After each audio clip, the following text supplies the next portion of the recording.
Assalamualaikum warahmatullahi wabarakatuh. Alhamdulillahi wa kafa. Thumma assalatu wassalamu ala abdihi alladhi istafa wa ala ali baitihi as-sadati asy-syurafa wa ashabihi al-kiramin nubala ahli as-sidqi wal wafa wattabi'ina lahum bi ihsanin ila yaumil jazaa'il awfa. Amma ba'd. Fattaqullaha ya muslimuna haqqa taqwa وراقبوه في السر والنجوى فإن أجسادنا على النار لا تقوى فتمسكوا من الإسلام بالعروة الوثقى وتزودوا فإن خير الزاد التقوى يا أيها الذين آمنوا اتقوا الله حق تقاته ولا تموتن إلا وأنتم مسلمون. Masya Allah. Allahumma sayyiban nafi'ah. Tidak ada yang mau pulang sekarang. Alhamdulillah atas segala nikmat yang diberikan. Alhamdulillah atas segala mudarat yang dihindarkan. Pada subuh ini kita masih diberi Allah nikmat berada di tempat yang baik ini. Di munasabah yang mulia ini, salat subuh kemudian dilanjutkan dengan mengaji yang mudah-mudahan mengingatkan kita kepada ilahi. Salawat dan salam kepada baginda Nabi alaihi salatu wassalam, para ahli bait, para sahabat, dan para tabi'in, serta siapapun yang setia di jalannya sampai hari kiamat. Mudah-mudahan syafaat bagi kita dari Nabi alaihi salatu wassalam pada hari kiamat. Ma'asyal kiram, masih melanjutkan fiqhul adiyati wal azkar. Di antara yang dihindari oleh seorang hamba, seorang manusia, adalah gangguan atau penyakit yang diakibatkan oleh sihir, guna-guna, dan pandangan hasad atau disebut dengan ainul hasid, yaitu pandangan mata orang yang hasad kepada kita. Dan subhanallah, hasad ini boleh dikatakan sangat banyak, dan ain itu memang terjadi seperti kata Nabi alaihi salatu wassalam, wal ainu haq. Ain itu hak. Law kana syai'u yasbiqul qadara la sabaqatul ainu. Andainya ada sesuatu yang mendahului takdir, maka ain bisa mendahulunya. Tapi karena tidak, maka tidak. Ma'asyar kiram yang diberkati Allah SWT. Dan sihir serta hasad adalah dua-dua perkara yang tak patut ada pada seorang mukmin. Nabi menyebutkan sihir sebagai salah satu dari minas sab'il mubiqat. Satu dari 7 mubiqat yang menghancurkan, membinasakan. Kemudian para ulama menyebutkan bahwa sahir hukumannya adalah dilenyapkan. Kalau orang murtad misalnya dihukum dengan hukum mati, tapi sebelum itu disuruh bertaubat. Tapi kalau tukang sihir, kata para ulama, tidak perlu disuruh bertaubat. Artinya itu antara dengan Allah saja. Sedangkan dalam hukum yang berlaku, dia itu memang harus dihilangkan. Tapi bukan kita yang menghilangkannya, nanti kita pula yang hilang. Nah, jadi tentu saja yang melakukan ini adalah para aparat yang diberikan amanat untuk melaksanakannya. Sebab mudaratnya mudaratnya a'udzubillah luar biasa. Sampai-sampai manusia paling durjana di dunia minta bantuan, minta bantuan tukang sihir. Cuman anehnya dia ngaku jadi Tuhan, tapi minta tolong sama sama makhluk. Allah musta'an. Itu Fir'aun. Minta tolong pada sihir untuk menentang dakwah para Nabi alaihissalatu wassalam. Jadi nyata bahwa sihir itu memang mendatangkan mudarat. Nah, kemudian hasad itu juga tak boleh ada dalam qalbu al-mu'min. La yastami'ul hasadu wal iman. Kata Nabi alaihissalatu wassalam, tidak mungkin bersatu atau bertemu dalam satu jasad itu iman dan hasad. Iman dan hasad. Sebab bila salah satunya ada, hasad datang, iman terbang atau hilang. Dan bila iman kokoh, maka hasad pun harus meninggalkan tempat itu. Jadi tidak mungkin iman dan hasad bersatu dalam hati seseorang. Kalau ada hasad, berarti dia sedang tidak beriman. Kalau dia sedang beriman, tidak mungkin hasad. Cuman masalahnya dalam setiap tubuh itu ada bibit hasad. Ada bibit hasad yang menyebabkan kita hasad itu banyak. Tetapi amal karim, seperti kata Syekhul Islam Taimiyah rahimahullah, amal karimu fayukhfihi.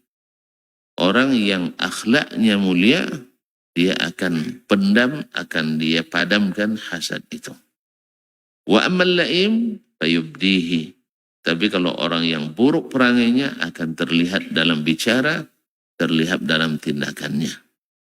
Orang yang baik, enggak. Walaupun hatinya mengatakan, mana pula dapat Ustaz ini mobil baru di misalnya. Sah? Tapi tidak akan menjadi fitnah. Tapi orang yang buruk, tuh tengok, mobil ganti-ganti terus. Mobil orang ganti kok antumnya risau. Nah, kan itu jadinya. Orang menikmati awak tersakiti. Orang menikmati kita yang tersakiti. Akhirnya dia ingin pindahkan kasakitnya itu pada orang lain. Nah, sakit itu sehingga terjadi pada ain. Yang kadang-kadang mencelakai orang yang dia hasadi tadi. Orang yang dia hasadi tadi.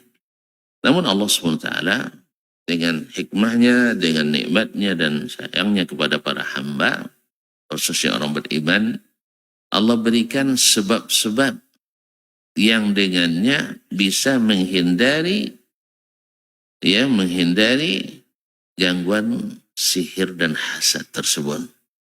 Gangguan sihir dan hasad. Dan sebab ini teruji dan barakah serta bermanfaat untuk menghindari keburukan orang-orang tersebut. Baik tukang sihir maupun tukang orang hasad tadi. Dan Ibnu Qayyim rahimahullah menyimpulkan atau menyebutkan dalam kitabnya Al-Fawaid 10 sebab yang dengannya kita menghindari sihir dan hasad tadi atau al-ain. Yang pertama adalah at-ta'awudz billahi min syarrihi wa tahassunu bihi wal laja'u ilaihi. Yaitu minta perlindungan kepada Allah. At-ta'awudz, selalu berta'awuz, mengucapkan a'udzubillah atau doa-doa yang di dalamnya minta perlindungan kepada Allah SWT. Karena kalimat at-ta'awuz itu adalah al-hurubu min syai'in takhafu ila man ya'simuka wa yahmik. Lari dari sesuatu yang kau takuti kepada yang dapat melindungi dan menjaga. Tentu saja yang bisa melindungi dan menjaga kita daripada itu hanya Allah Subhanahu wa ta'ala. La hafidha lil abdi wa la mu'idha lahu illallah. Tidak ada yang bisa melindungi, tidak ada yang bisa menjaga kecuali Allah Subhanahu wa taala. Dan Allah Subhanahu wa taala suka bila seandainya seorang bersandar hanya kepadanya. Dia tidak butuh pada yang lain. Wa may yatawakkal 'ala Allahi fa huwa hasbuhu. Siapa yang bertawakal kepada Allah, maka Allah cukup baginya. Allah cukup baginya. Makanya dalam doa-doa kita sebelum ini, ketika keluar rumah, kita baca Bismillahi tawakkaltu 'ala Allah. Mendengar kita baca itu syaitan menghindar. Dia katakan, laqad uqita wa hudit. Kamu telah dijaga dan telah diberikan hidayah. Sehingga syaitan tak mendekati. Kecuali kita dalam kehidupan itu atau hari itu melakukan hal-hal yang mendekatkan kita kepada syaitan lagi. Tapi kalau seandainya kita istiqamah dan tetap dengan amal yang saleh, menjaga ibadah kita dengan membaca Bismillahirrahmanirrahim, Allah, syaitan akan menghindar. Termasuk kita ketika masuk rumah, baca Bismillahi walajna wa Bismillahi kharajna. Syaitan juga tak ikut masuk dengan kita. Masuk ke dalam tempat yang memang suka syaitan di dalamnya. Tapi kalau kita masuk dengan A'udzu billahi minal khubuthi wal khaba'ith, syaitan terpaksa harus tidak bisa ikut masuk padahal tempat dia. Ayo bayangkan. Tapi begitulah kekuatan at-ta'awudz billah. At-ta'awudz billah. Atau anak-anak kita, khususnya di pagi dan petang, di saat syaitan sedang berlalu lintas, mengatur barisan untuk menyerang. Maka kita juga berta'awuz untuk Allahumma inni u'idzu bika nafsi wa ahli wa mali. Nah, ya Allah, aku minta perlindungan kepadamu untuk diriku, keluargaku, dan harta. Dan hartaku. Jadi kaum muslimin dan muslimat dirahmati Allah SWT, siapa yang mulazam dengan tahassun, dengan ta'awuz billahi tabaraka wa ta'ala, maka dia tidak akan pernah atau tidak perlu merasa khawatir dan takut. Qul a'udzu birabbil falaq min syarri ma khalaq wa min syarri ghasiqin idza waqab wa min syarri naffatsati fil 'uqad wa min syarri hasidin idza hasad. Maka surat ini, Al-Mu'awwizat ini, disunahkan dibaca di pagi dan petang. Dan di ujung-ujung salat fardu kita. Itu minimal. Pagi petang kita baca, kemudian di selesai salat fardu kita baca, menjelang tidur pun kita baca. Karena memang kita butuh. Katakan aku minta perlindungan kepada Allah yang memiliki waktu subuh dari segala kejahatan makhluk yang dia ciptakan. Dari segala kejahatan makhluk yang ciptakan. Dan dari kejahatan sesuatu yang datang di malam hari. Wa min syarrin naffatsati fil 'uqad. Dan dari kejahatan wanita-wanita tukang sihir yang menghembus di buhul-buhul. Ibu-ibu ini banyak tukang sihir ya. Hah? Iya ya. Cuma tengok, kalau sihir, tukang sihir itu pasti ibu-ibu yang terkenal. Kalau dulu masa kecil-kecil dulu ada nenek. Oh ya masih ingat rupanya. Bulan Ramadan biasa diputar itu ya. Ya. Jadi pengantar ibu-ibu sedang memasak. Ya. Ceritanya nenek lampir. Akhirnya pas malam takut pergi ke masjid. Allah musta'an. Nah, iya memang ibu-ibu. Sehingga di dalam Quran pun juga unsyarrin naffatsati fil 'uqad. Wanita-wanita tukang sihir yang menghembus di buhul-buhul. Nah, ada selain nenek lampir lagi? Apa lagi? Nggak apa lagi ya? Itu yang paling terkenal ya. Tapi rata-rata memang cerita bahkan dalam kisah-kisah Bahasa Arab pun kalau cerita sihir mesti ada nenek di situ. Ada nenek di situ. Jadi mau perempuan. Allah musta'an. Wa min syarri hasidin idza hasad. Dan dari kejahatan orang yang hasad. Orang yang hasad. Apabila datang hasadnya. Ini kalimat apabila datang hasadnya berarti hasad itu bisa dihilangkan. Bisa ditekan. Itulah makna, itulah sebabnya kata Syekhul Islam tadi, hasad itu bibitnya ada pada setiap tubuh. Ma min jasadin illa wa fihi hasad.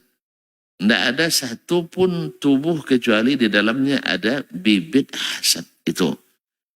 Ammal karim, yang mulia, orang yang bagus akhlaknya, dia akan tekan. Dan tidak akan dia bukakan. Tidak diberi kesempatan bagi syaitan untuk mencelakai orang lain dengan hasadnya. Wa ammal laim, orang yang buruk, dia akan perlihatkan dan terlihat dalam tindakan dan dalam kata-katanya. Nah ini kaum muslimin sebab pertama yang Allah jadikan untuk menghindarkan diri kita dari kejahatan hasad, dari kejahatan sihir. Siapa yang mulazamah ini, insya Allah Allah pelihara dari hal tersebut. Kemudian yang kedua kata Ibnu Qayyim rahimahullah ta'ala, taqwallahi wa hibduhu inda amrihi wa nahyihi. Yaitu selalu bertakwa kepada Allah dan menjaganya saat dia memerintah atau saat dia melarang.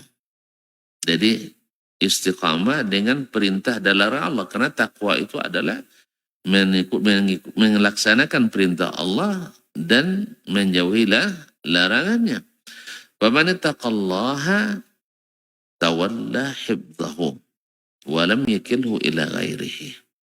Siapa yang bertakwa kepada Allah, Allah sendiri yang akan menjaganya dan tidak diserahkannya kepada siapapun. Wa in tasbiru, kata Allah, wa tattaqu la yadurrukum kaiduhum syai'a. Innallaha bima ya'maluna muhita. Kalau kalian sabar dan bertakwa, bukan sabar aja, tapi juga bertakwa. La yadurrukum kaiduhum syai'a. Tipu daya mereka itu tidak akan bermudarat kepadamu sedikit pun. Masya Allah, tabarakallah. Innallaha bima ya'maluna muhit. Sesungguhnya Allah meliputi apa yang mereka kerjakan. Ibrahim alaihissalam manusia bertakwa. Dilemparkan ke dalam api, datang Jibril menawarkan bantuan. Jibril, orang saleh. Ia bukan Walid yang dibayarkan wajahnya, bukan. Ini Jibril, kecepatannya seperti hitungan detik, kecepatan cahaya. Tapi Ibrahim enggak. Dia nak buktikan, saya enggak butuh kamu Jibril. Jibril tersinggung? Enggak. Kalau sempat preman yang nawarkan tersinggung ya. Nah, kalau Jibril enggak. Karena dia tahu Ibrahim tawakalnya kepada Allah adalah tawakal orang yang bertakwa. Makanya amma ilaika fala, kepadamu enggak butuh. Walakin ilallahi fana'am. Pada Allah saya butuh. Hanya apa? Memang Allah yang menangani langsung masalahnya. Qulna ya naru kuni bardan wa salaman ala Ibrahim. Lalu Allah firmankan kepada api. Berarti api bisa mendengar rupanya. Kami katakan kepada api, jadilah kamu dingin dan menyelamatkan. Bukan dingin yang tidak menyelamatkan. Dingin bisa juga mematikan. Dingin yang menyelamatkan. Wassalaman ala Ibrahim. Walhamdulillah. Nabi kita alaihissalatu wassalam, ketika di malam hijrah, Allah subhanahu wa ta'ala, orang-orang Quraisy bersepakat dengan makar yang luar biasa untuk membunuhnya dengan cara membagi-bagi darahnya di semua kabilah. Maksudnya gimana? Mereka utus dari setiap kabilah seorang pemuda yang terlatih Dan mereka akan membunuh Nabi serentak. Karena kalau yang lebih dulu kan dia yang menanggung. Ini tidak serentak. Akhirnya darah Nabi itu menurut rencana dan makar mereka akan ditanggung oleh semua kabilah Arab. Otomatis Quraisy tak akan mampu memerangi, Bani Hashim tak mampu memerangi semua kabilah Arab. Mau tidak mau menerima tebusan. Mau tidak mau menerima tebusan. Itu rencana mereka. Kita tidak akan perang dengan Bani Hashim. Karena mereka tak akan mampu berang melawan kita. 40 kabilah berkumpul. Lawan satu. Lagipun Bani Hashim hanya motivasi. Membelanya motivasi suku. Bukan motivasi jihad fi sabilillah. Nah, karena mereka bukan orang belum beriman pada Nabi alaihissalam semuanya, cuman karena kesukuan tadi. Jadi oleh sebab itu, tapi Nabi tawakal Allah SWT. Akhirnya apa? Nabi keluar di tengah-tengah mereka, tapi mereka tidak melihatnya. Jelas ya? Berarti ada lemu Nabi ya? Bisa dititiskan? Tidak. Karena mukjizat, karena karamah bukan sesuatu yang diajarkan dan dipelajari, tapi khusus diberi. Oleh siapa? Oleh Allah Tabaraka wa Ta'ala. Makanya kalau ada yang mengajarkan karamah atau membangga-banggakan karamah, itu sebenarnya sihir yang dibalut dengan sorban para wali-wali. Wali-wali, kadang-kadang wali-wali syaitan. Wali-wali syaitan. Sekarang waliur rahman kan ciri khasnya karamah yang sebenarnya itu, yang wali Allah itu satu, mereka bukan keahlian yang dipelajari. Yang kedua, itu hanya khusus diberi, bukan diminta pada umumnya. Tapi diberikan. Yang ketiga, tidak dipelajari. Yang keempat, tidak bisa diwariskan. Yang kelima, tidak pernah dibangga-banggakan.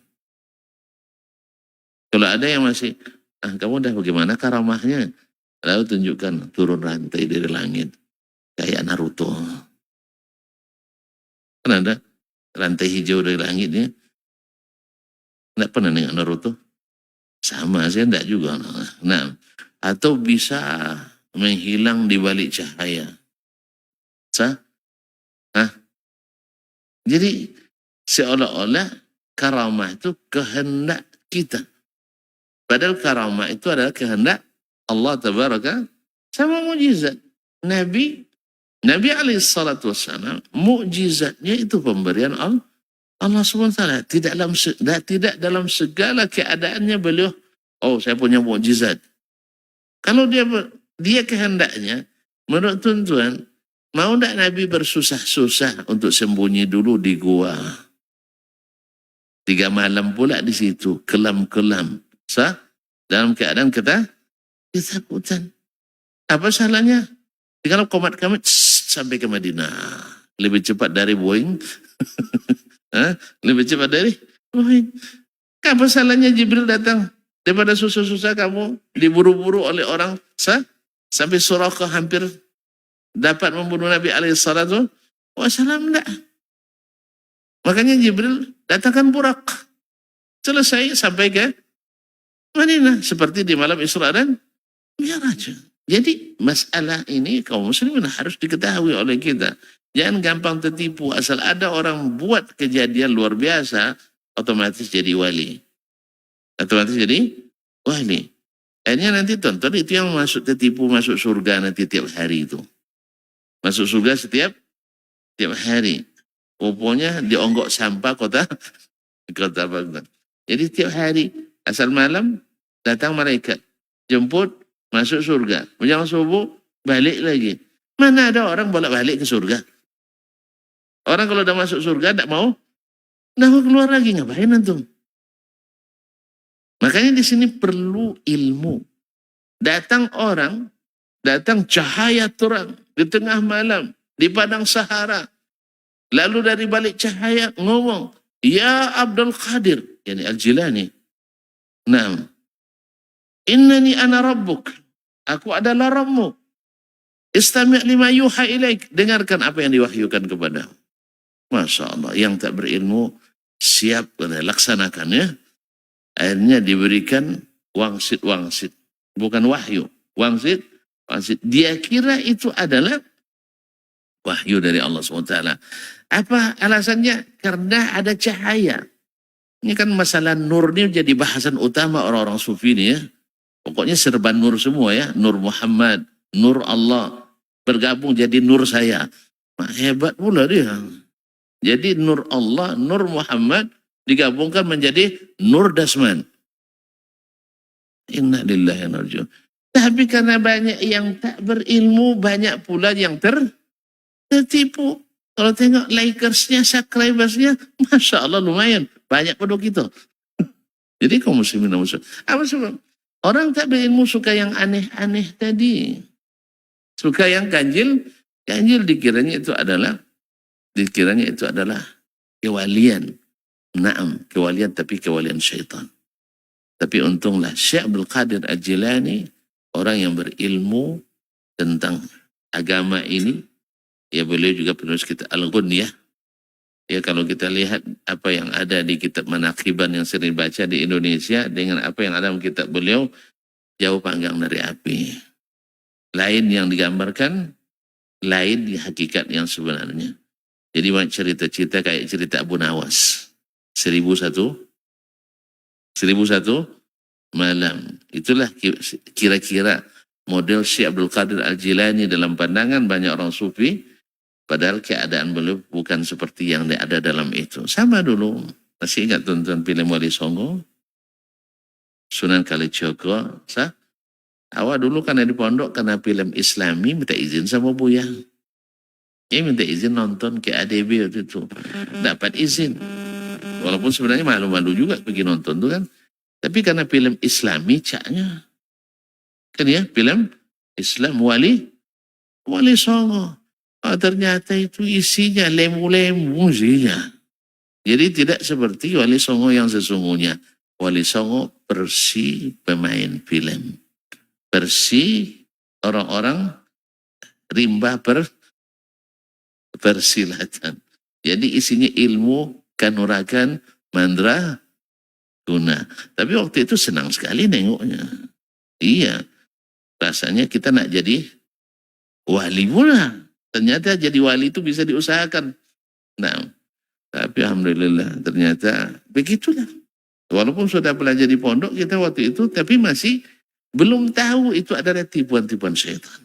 Tipuan-tipuan syaitan bahwa kita kalau sudah sampai pada derajat tertentu nanti kita bisa melakukan hal-hal yang aneh dan itu bisa dipelajari dan bisa dititiskan pada yang lain. Sehingga kalau bapaknya wali, anaknya siap-siap jadi wali, bukan. Jadi kaum muslimin dan muslimat, ini pentingnya ilmu. Pentingnya ilmu. Nabi SAW ketika di Uhud, dia harusnya, kalau dia memang seperti yang digambarkan oleh orang, kewalian itu, karamah itu, mukjizat, kita sekarang sendiri. Kenapa pula sampai Nabi terperosok ke lubang, sampai berdarah, patah giginya, sampai ini, tidak bisa. Kemudian kalau memang dia wali, tahu apa yang akan terjadi besok, ngapain dia jauh-jauh pergi ke Taif? Ya, jemput lemparan batu, sampai berdarah tumitnya. Siapa ya? Tahu dia akan dilempari batu? Enggak. Justru kenapa dia pergi berharap Quraisy tidak bisa menerima dakwah. Mudah-mudahan, ini kan Quraisy kan saudara senasab kan. Mudah-mudahan saudara sesusuan dia bisa bantu. Ternyata senasab aja apa tidak, apalagi yang sepersusuan. Jadi Nabi nggak tahu. Kalau tidak Allah beritahu. Jadi makanya kaum muslimin mukjizat, karamah bukan sesuatu yang diinginkan oleh seseorang itu, baik nabi maupun wali. Tapi kalau ada yang mengklaim jadi wali bisa mendatangkan karamah menurut kehendaknya, ketahui itu ada bagian dari sihir yang dibalut dengan sorban-sorban wali. Makanya sorbannya bisa begini, Masya Allah. Tidak nengok. Coba lah. Nah, Allah musta'an. Baik, kaum muslimin dan muslimat dirahmati Allah SWT. Jadi yang kedua tadi adalah dengan tetap berada di atas ketakwaan. Karena ketakwaan itulah di saat kita membutuhkan, Allah berikan perlindungan itu. Allah berikan perlindungan. Barangkali berapa hal yang menurut kita mustahil, tapi karena kita istiqamah dan sabar, tidak keluar dari jalur yang Allah tentukan, Allah berikan kesudahan yang Allah berikan kemudahan. Allah berikan kemudahan. Ya, padahal mungkin bagi sebagian mustahil terjadi. Mustahil terjadi. Ada yang mengatakan itu, mustahil rasanya, Ustaz. Cuman ketika diperlihatkan, ini justru bukan mustahil yang dapat. Ini masuk prioritas. Masuk prioritas. Padahal semua orang ketika melihat, ini tidak mungkin disetujui. Ini tidak mungkin disetujui. Semua mengatakan tidak mungkin, mustahil. Tapi subhanallah, Allah kan berkehendak lain. Allah berkehendak lain. Yang penting antum jalankan yang Allah perintahkan, tinggalkan yang Allah larang, hindari. Selebihnya serahkan pada Allah Subhanahu wa ta'ala. Karena dia yang lebih tahu bagaimana cara untuk ini. Bukankah dalam pelajaran kita di dalam sirah nabawiyah kepada Nabi alaihissalatu wassalam, di tahun keberapa? Tahun kelima ya, Nabi pergi umrah bersama para sahabat. Barangkali orang Quraisy mengizinkan. Karena orang Quraisy kan dalam beberapa perangan kan mereka tidak ini. Sudah tidak, setelah akhir kan perang Khandaq. Mereka tidak mampu menghadapi, atau tidak bisa mengalahkan Nabi alaihissalatu wassalam. Nabi coba untuk pergi umroh bersama sahabat 1.400 orang. Tidak bawa senjata. Kecuali senjata yang biasa dibawa oleh musafir. Bukan senjata untuk pergi berperang. Ya, orang musafir kan di depan pasir tentu bawalah yang diperlukan untuk ya seperti ya pedang kan biasa dibawa. Tapi bukan untuk persenjataan perang. Sampai di Hudaybiyah. Hudaybiyah ya lebih kurang 70 km lebih lah dari Mekah. Perjalanan 400 kilo lebih, tinggal 60 atau 70 kilo lagi. Kan hampir sampai. Subhanallah, Allah uji kaum muslimin dengan ketaatan pada Allah dan Nabi alaihissalatu wassalam. Akhirnya apa? Mereka dihalangi masuk. Diutus Utsman bin Affan, orang asli Makkah yang disegani. Karena memang dari masa jahiliyah saja sudah baik, apalah setelah Islam. Sampai malaikat aja malu kepadanya. Orang sebaik itu. Maka diisukan Utsman dibunuh oleh orang Quraisy. Karena ditunggu-tunggu tidak balik-balik. Bertebar isu. Utsman sudah dibunuh. Akhirnya Nabi SAW panggil para sahabat dan mereka semuanya berbaiat untuk menuntut darah Utsman radhiyallahu ta'ala. Mendengar itu tentu kadar juga orang Quraisy.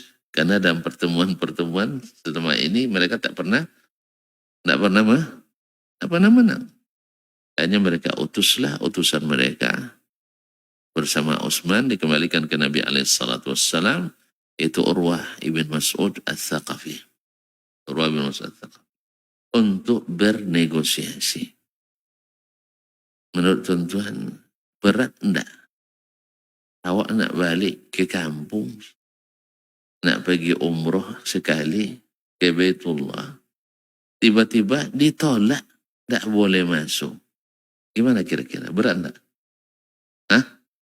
Jangankan balik kampung, kita aja yang tidak pernah menjejakkan kaki di Mekah, tidak ada kenangan-kenangan masa kecil di situ, tidak ada hubungan darah dengan orang di situ, nak berangkat tiba-tiba dihalangi. Gimana rasanya? Makanya karena tidak enak itu, pasti tidak suka. Sampai ada yang bawa parang ke Kemenak kan. Dikira, kan ada kadang visa tidak keluar, tidak pergi haji. Dikiranya orang Kementerian Agama yang melakukan.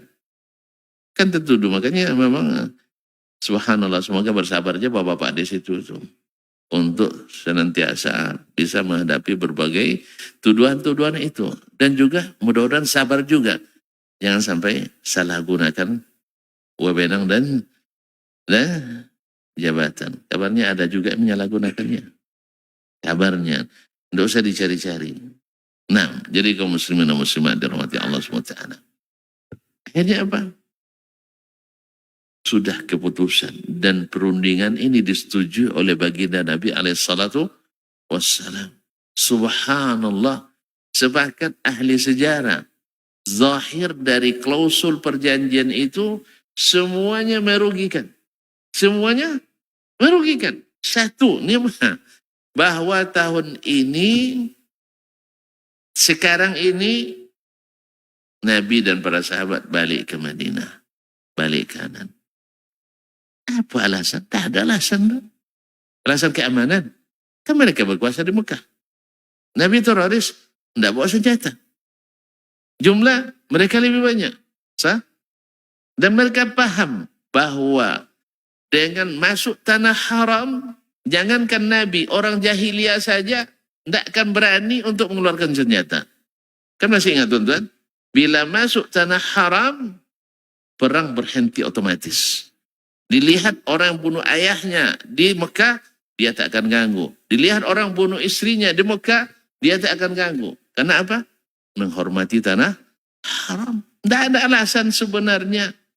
Tapi Allah ingin uji. Mau tidak kita taat dengan keputusan sang Nabi alaihissalatu wassalam. Ya kaum muslimin muslimat. Bukan tidak ada yang protes. Ada yang protes tak waktu itu? Ada. Di antaranya adalah Umar radhiyallahu anhu. Sebab dalam pandangan kasat mata merugikan. Satu harus putar. Kan tanggung, tinggal sedikit. Yang kedua, orang yang dalam keadaan ihram, tiba-tiba harus membatalkan ihramnya. Kan kena denda, kena dam. Sahih? Kena dam. Kecuali dia bersyarat sebelum ihram. Banyak lagi harus mereka tanggung. Belum lagi berpakaian ihram dari Zulhulaifah. Berapa hari itu? Sepekan dalam keadaan ihram. Ini dah dekat nak sampai tiba-tiba terhalang. Berat. Tapi ini keputusan Nabi alaihissalatu wassalam. Makanya Nabi alaihissalatu wassalam ketika diprotes oleh di antaranya Umar radhiyallahu ta'ala anhu, ya Rasulullah, kita dalam kebenaran tak? Iya. Iya. Kenapa kita rela saja dipecundangi seperti ini? Merugikan seperti ini.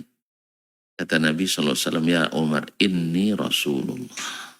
Ingat, saya ini Rasulullah. Kalau sempat ini salah, Allah tak akan pernah diam untuk membiarkan. Karena tidak boleh setiap sesuatu yang dilakukan Nabi salah, tidak pernah didiamkan Allah.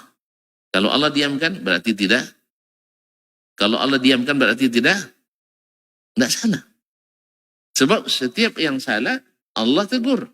Tapi ketika tidak salah, Allah biarkan. Itulah maknanya maksum Nabi alaihissalatu wassalam. Apa klausulnya? Balik. Kecewa.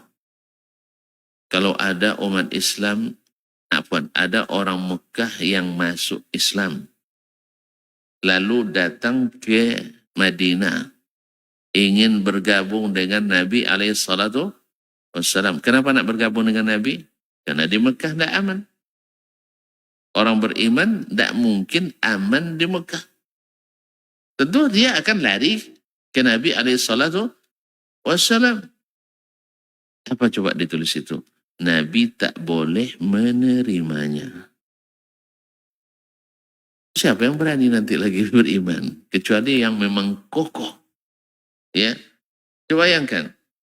Di Makkah pasti diintimidasi. Tidak bebas untuk menjalankan agama. Lalu datang hijrah ke Madinah. Minta izin bergabung dengan Nabi. Tidak boleh pula. Ke mereka, mana mereka lari? Paham tu? Tidak ada tempat berlindung. Di Makkah tak aman, Madinah tak boleh. Tidak boleh masuk. Jelas ya? Ibaratnya sekarang di Palestina, tidak aman, pergi ke negara-negara Arab, tidak boleh masuk. Ya, kan ini yang jadi isu. Auzubillah sekarang bermacam ulasan politik. Tapi tidak usah lah sekarangnya, nanti panjang bahasannya. Tapi yang jelas semua merasa lebih tahu dari yang lain. Tapi yang sebagian besar hanya koar-koar, hanya sedikit saja yang punya buktinya nyata. Ma'asyiral kiram yang dirahmati Allah SWT. Yang kedua, yang ketiga, Nabi SAW, sebaliknya orang Islam, orang Madinah, bila murtad dari agamanya, lari ke Mekah, maka boleh diterima oleh orang Mekah. Masya Allah. Orang murtad kan merusak Islam tuh. Boleh dilindungi oleh orang kafir. Sebaliknya, orang kafir yang masuk Islam tidak boleh dilindungi oleh orang Islam. Kayaknya zaman ini ada juga yang kayak gitu kayak masih ya. Ada ya? Ada kayaknya. Masih. Jadi orang kafir, orang murtad, misalnya di negeri Muslim, pergi ke Eropa dan Amerika, diberikan suaka. Sah? Iya enggak? Kalau sempat ada orang istiqamah di Amerika, pindah ke negeri Muslim, yang coba-coba berikan suaka. Ini terus ada juga sampai hari ini rupanya ya. Masih. Kadang memang ini cara-cara jahiliyah dari dulu sampai sekarang masih ada. Ma'asyarul kiram dirahmati Allah. Tapi Nabi SAW, ketika Allah membiarkan dia menandatangani itu, dia yakin bahwa ini benar. Walaupun zahirnya merugikan. Makanya dia tegas katakan, Umar, saya Rasulullah. Makanya, in tasbiru wa tattaqu, kalau kalian sabar dan kalian bertakwa, tidak meleset, tidak keluar, tidak melenceng dari yang diperintahkan, la yadurkum kaiduhum syai'ah. Tipu daya mereka tidak akan bermudarat kepada kalian. Makanya orang-orang bertakwa tidak masuk serangan sihir itu kepadanya, insya Allah. Ya mungkin pernah saya ceritakan salah seorang calon presiden dulu bisa diyakinkan oleh bukan pembusuk ya, tapi penasihat pribadinya bahwa tidak perlu pakai dukun-dukun Pak. Karena itu syaratnya. Kalau mau saya jadi tim sukses, dukun tak boleh dipakai.